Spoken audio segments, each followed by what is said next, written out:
যৌথভাৱে বহাই লৈ আমি কথাবিলাক ক'ব বিচাৰিছো। আমাৰ মহিলা বাইদেউসকলে ওলাই আহিব লাগিব।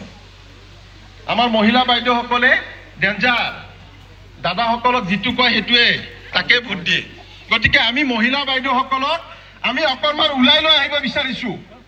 আমি সহায় কৰিম বাইদেউসকলক, যুৱকে সহায় কৰিব, আমাৰ BSৰ ভাই বন্ধুসকলে সহায় কৰিব। আপোনালোকে ওলাই আহক।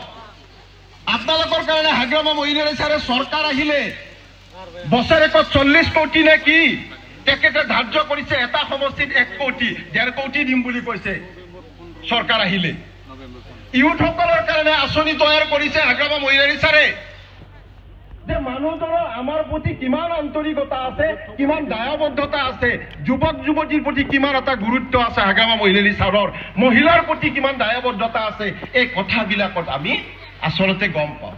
আৰু এই কথাবিলাকে আমি ৰাইজৰ মাজলৈ লৈ যাব লাগিব।